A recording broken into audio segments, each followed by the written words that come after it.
राष्ट्रपति द्रौपदी मुर्मू आज से रांची में एयरपोर्ट से हाईकोर्ट व राजभवन तक ऐसी है सुरक्षा व्यवस्था। राष्ट्रपति द्रौपदी मुर्मू आज यानी बुधवार 24 मई 2023 से 26 मई 2023 तक झारखंड के दौरे पर रहेंगी। उनके आगमन से पहले सुरक्षा व्यवस्था के पुख्ते इंतजाम किए गए हैं। राजधानी रांची में मंगलवार को पुलिस ने तैयारियों का जायजा लिया। जिस तरह से राष्ट्रपति का कारकेड निकलता है उसी तरह कारों का काफिला निकला। राष्ट्रपति के आगमन पर रांची में कुछ देर के लिए ट्रैफिक को रोक दिया जाएगा। राष्ट्रपति की झारखंड यात्रा के मद्देनजर रांची में 3 दिन का ट्रैफिक रूट चार्ट प्लान तैयार किया गया है। इस दौरान राजभवन से नया झारखंड हाईकोर्ट, नामकुम के IIIT और एयरपोर्ट तक की मुख्य सड़क में मिलने वाले बाईलेन में बैरियर व ड्रॉप गेट लगाए गए हैं। राष्ट्रपति का कारगेट गुजरने के कुछ देर बाद ट्रैफिक रूट सामान्य हो जाएगा। इन 3 दिनों तक राष्ट्रपति द्रौपदी मुर्मू के अलग अलग जिलों में कई कार्यक्रम हैं, इसलिए 24, 25 और 26 मई को राष्ट्रपति के आने जाने के दौरान एयरपोर्ट पहुंचने के लिए वैकल्पिक मार्ग की व्यवस्था की गई है। राष्ट्रपति द्रौपदी मुर्मू की झारखंड यात्रा के दौरान पुलिस 3 दिन तक हाई अलर्ट पर रहेगी। बता दें कि राष्ट्रपति पहले देवघर आएंगी, वहां बाबा बैद्यनाथ की पूजा अर्चना करने के बाद रांची पहुंचेंगी। यहां नए झारखंड हाईकोर्ट भवन के उद्घाटन समारोह में शामिल होंगी। उसके बाद वह नामकुम स्थित IIIT के दीक्षांत समारोह में भी शामिल होंगी। उनका खूंटी में भी एक कार्यक्रम है। बिजली संकट पर वायरल हुआ सीएम हेमंत का पुराना ट्वीट, विपक्ष ने ली चुटकी। झारखंड में भीषण गर्मी के बीच बिजली संकट है। बदहाली का आलम यह है कि राजधानी रांची में रोजाना कम से कम 10 घंटे बिजली कटौती हो रही है। गर्मी के बीच लोग लालटेन जलाकर रोशनी कर रहे हैं और बांस के पंखे से गर्मी से लड़ने का असफल प्रयास कर रहे हैं। विपक्ष बिजली संकट को लेकर लगातार हेमंत सोरेन सरकार पर हमलावर है। वहीं अब बिजली संकट पर ही मुख्यमंत्री हेमंत सोरेन का एक पुराना ट्वीट वायरल हो रहा है। मुख्यमंत्री का पुराना ट्वीट वायरल क्या हुआ, विपक्ष के साथ साथ आम लोगों ने भी चुटकी ले ली।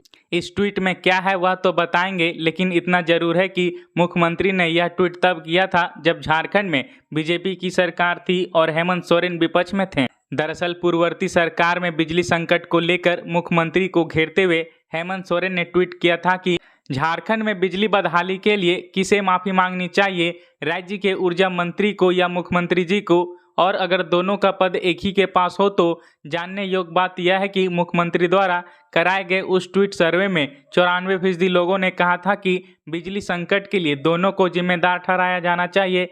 वहीं 6% लोगों ने कहा कि किसी एक को। हालांकि तब भी ऊर्जा विभाग मुख्यमंत्री के मातहत था और अब भी ऐसा ही है। यही वजह है कि अपने पुराने ट्वीट की वजह से मुख्यमंत्री हेमंत सोरेन विपक्ष के निशाने पर आ गए हैं और पूर्व मुख्यमंत्री बाबूलाल मरांडी ने चुटकी ली है।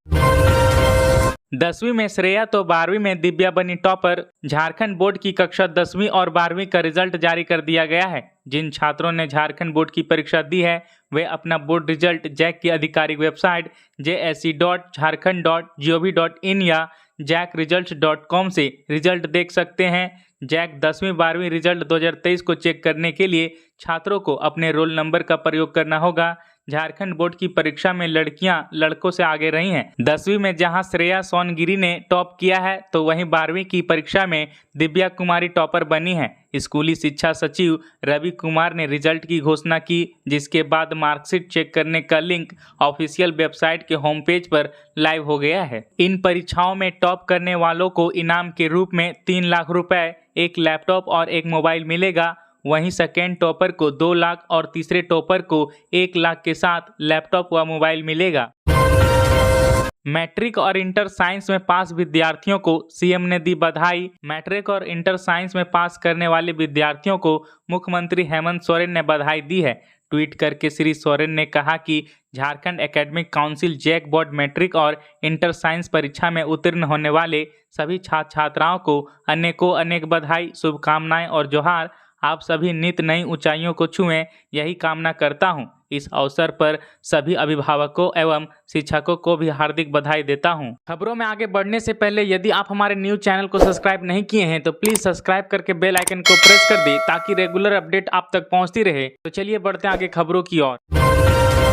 रामगढ़ की Divya Jharkhand board inter science में अव्वल, टॉप 10 में 29 छात्र। झारखंड बोर्ड ने इंटरमीडिएट 2023 के परिणाम की घोषणा कर दी है।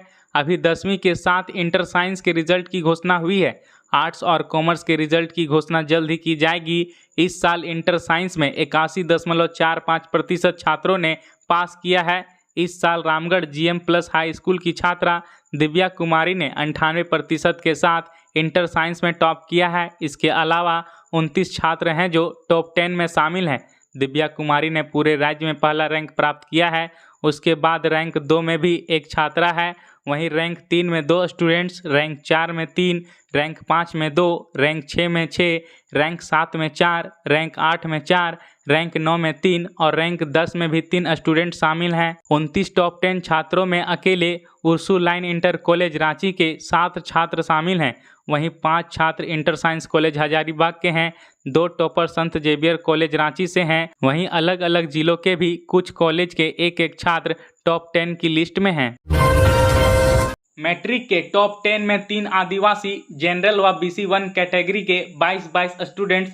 झारखंड एकेडमिक काउंसिल जैक के मैट्रिक का रिजल्ट आ गया है। टॉप 10 की सूची में कुल 64 स्टूडेंट्स हैं। इसमें 22 जनरल कैटेगरी के, 22 BC1 कैटेगरी के, BC2 कैटेगरी के 12, अनुसूचित जनजाति ST के 3 और अनुसूचित जाति SC कैटेगरी के 5 स्टूडेंट्स हैं। मैट्रिक की 64 टॉपर्स में भी लड़कों से ज़्यादा लड़कियां हैं। इस लिस्ट में 33 बेटियों ने अपनी जगह बनाई है। स्टेट टॉपर श्रेया सोनगिरी हैं, जिसने 500 में से 490 अंक हासिल किए हैं। वह पूर्वी सिंहभूम के चाकुलिया के पुराना पानी आदिवासी हाई स्कूल की स्टूडेंट है।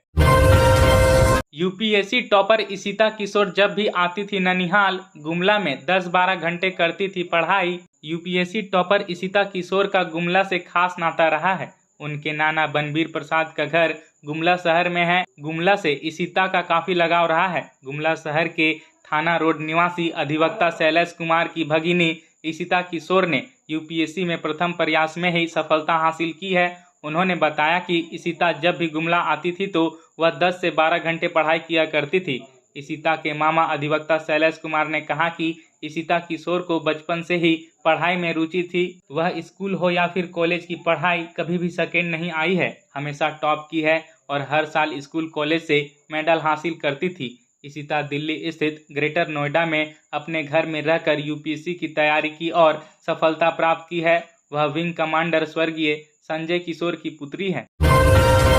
चतरा के अभिनव प्रकाश ने UPSC में मारी बाजी, मिला 279वां रैंक। संघ लोक सेवा आयोग UPSC की परीक्षा में झारखंड के चतरा जिले के अभिनव प्रकाश ने भी बाजी मारी है। अभिनव को 279वां रैंक मिला है। अभिनव प्रकाश चतरा जिले के हंटरगंज प्रखंड के गोदोबार गांव के निवासी हैं। उनके पिता का नाम मनोज सिंह है। UPSC में अभिनव की सफलता से प्रखंड के लोगों में खुशी का माहौल है। लोगों का कहना है कि वह शुरू से ही मेधावी छात्र रहा है। अभिनव प्रकाश ने हालांकि चतरा से पढ़ाई नहीं की। उसने गया, बोकारो और दिल्ली विश्वविद्यालय में पढ़ाई करने के बाद UPSC में भी सफलता हासिल की है। उसने गया स्थित ज्ञान भारती से मैट्रिक की परीक्षा पास की। इंटर की पढ़ाई अभिनव ने बोकारो में की और दिल्ली यूनिवर्सिटी से ग्रेजुएशन की पढ़ाई की। दिल्ली में रहकर ही वह 3 वर्षों से UPSC की तैयारी कर रहा था। झारखंड के अभिनव प्रकाश को दूसरे प्रयास में सफलता मिली है।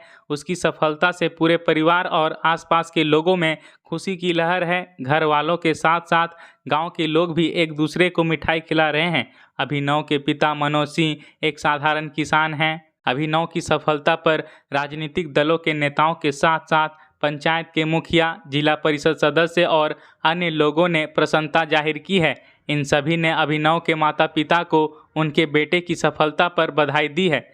बता दें कि मंगलवार को UPSC परीक्षा 2022 का रिजल्ट जारी हुआ। इशिता किशोर ने देश में टॉप किया है, जबकि गरिमा लोहिया सेकेंड टॉपर बनी है। वहीं तीसरे नंबर पर उमा हरित। गगन कुमार ने क्रैक की UPSC की परीक्षा, 5वें प्रयास में आई 556वीं रैंक। हजारीबाग जिले के अलगडीहा मस्केडी चलकुसा के गगन कुमार ने UPSC की परीक्षा में 556वीं रैंक हासिल की है। गगन की सफलता पर परिवार के साथ चलकुसा और सरिया के लोग खुश हैं और उन्हें बधाई दे रहे हैं। गगन कुमार ने 5वें प्रयास में सफलता पाई है। दूसरे और तीसरे प्रयास में वे साक्षात्कार तक पहुंचने में सफल हुए थे। गगन कुमार बीटेक की पढ़ाई करने के बाद यूपीएससी की तैयारी में लग गए थे। गगन कुमार ने कहा कि अपने लक्ष्य को ध्यान में रखकर अपनी क्षमता का हमेशा आकलन करें, शिक्षक, माँ, पिता सभी के आशीर्वाद पर भरोसा रखें। उन्होंने कहा कि यूपीएससी की तैयारी के लिए पाठ्यक्रम को केंद्रीकृत कर पूरी पढ़ाई करनी है। यूपीएससी के पैटर्न व सफल छात्रों की जानकारी लेकर परीक्षा की तैयारी करें। बीटेक के विद्यार्थियों में और कुछ बड़ा करने की चाहत सफलता का प्रतिशत बढ़ाता रहा है। खूंटी में 1027 किलो डोडा के साथ वाहन जब्त, ड्राइवर व खलासी को जेल।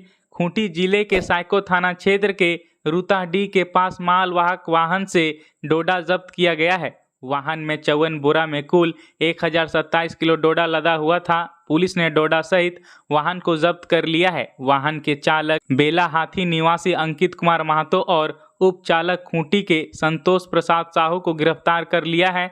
इस संबंध में साइको थाना में प्राथमिकी दर्ज कर आरोपियों को जेल भेज दिया गया।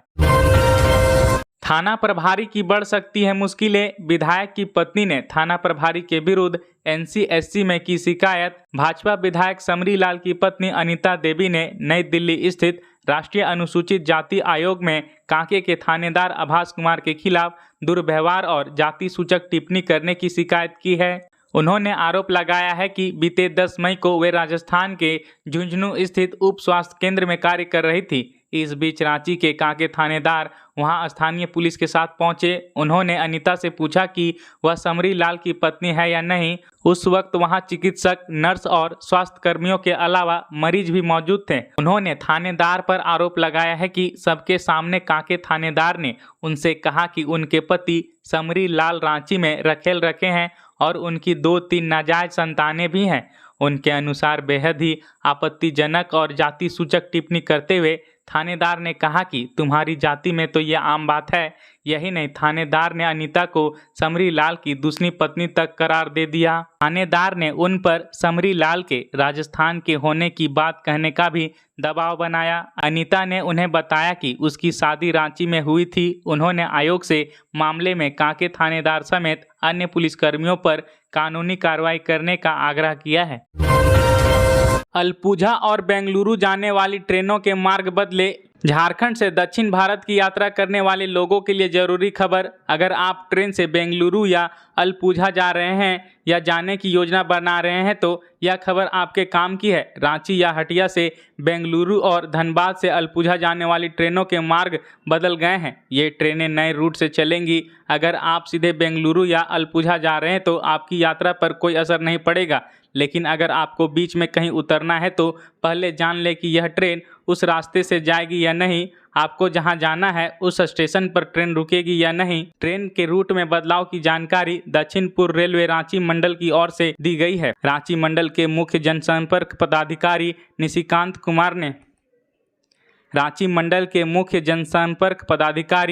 कुमार ने बताया कि धनबाद अलपुझा एक्सप्रेस और Hatia sir M Visvesvaraya Bengaluru express ट्रेनों समेत 3 के रूट में बदलाव किया गया है। उन्होंने बताया कि दक्षिण मध्य रेलवे में चल रहे विकास कार्यों के चलते ट्रैफिक ब्लॉक किया जाएगा। यही वजह है कि रांची के हटिया और धनबाद स्टेशन से खुलने वाली इन ट्रेनों के रूट में बदलाव किया गया है। गिरिडीह में निर्माणाधीन मकान का छज्जा गिरा, मां बेटे की मौत। गिरिडीह जिले के पचंबा थाना अंतर्गत कर्मशाली में छज्जा गिरने से मां बेटे की मौत हो गई है, जबकि सास घायल है। मृतकों में 20 वर्षीय टूसिया खातून व उसका 2 वर्षीय पुत्र डुग्गू अंसारी है। वहीं टूसिया की सास गुड़िया खातून घायल है। बताया गया कि सोमवार रात को गेट खोलने के क्रम में नवनिर्मित छज्जा गिर गया, जिसमें तीनों दबकर गंभीर रूप से घायल हो गए। घायलों को इलाज के लिए रांची ले जाया जा रहा था।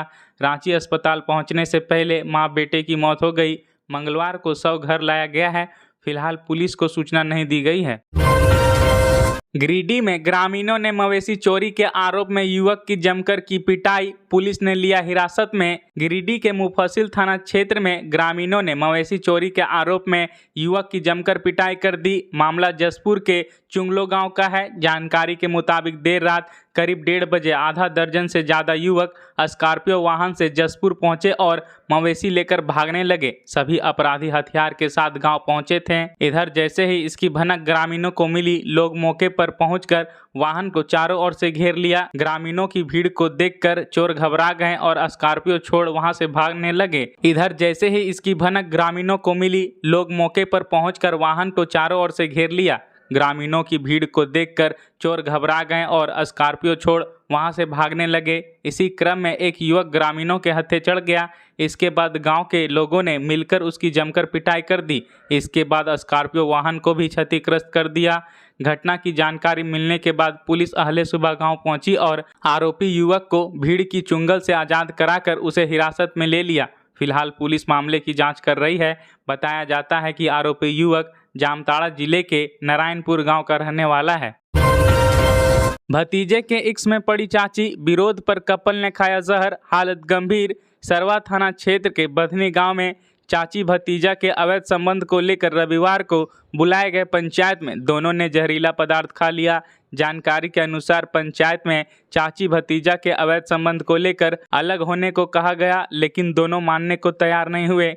पंचायती में उपस्थित पंचों ने दोनों को अलग होने का दबाव दिया तो दोनों ने जहरीले पदार्थ का सेवन कर लिया, जिससे दोनों की हालत गंभीर हो गई। लड़का पक्ष के लोगों ने उसे इलाज के लिए सदर अस्पताल लाया, जहां ऑन ड्यूटी डॉक्टर ने प्राथमिक उपचार कर बेहतर इलाज के लिए हायर सेंटर रेफर कर दिया। पत्नी से खाना परोसने में हुई देरी, शख्स ने इकलौते बेटे को काट डाला। गिरिडीह जिले के बिरनी प्रखंड के 12D में सन की पति ने मामूली बात पर अपने इकलौते बेटे की टांगी से काटकर हत्या कर दी। दिल दहला देने वाली यह घटना सोमवार की देर शाम हुई है। पिता दुलार यादव ने अपने 8 वर्षीय बेटे सचिन कुमार की हत्या कर दी है। बताया गया कि दुलार यादव ने सोमवार की देर शाम घर में अपनी पत्नी से खाना मांगा। खाना मिलने में थोड़ी देर होने पर दुलार यादव गुस्सा हो गए। उसने पहले अपनी पत्नी की जमकर पिटाई की, फिर अपने बेटे पर टांगी से वार कर दिया, जिससे मौके पर ही बेटे की मौत हो गई। इसी प्रकार से झारखंड के तमाम बड़ी खबरों को जानने के लिए हमारे चैनल को सब्सक्राइब कर बेल आइकन को प्रेस कर दें। धन्यवाद।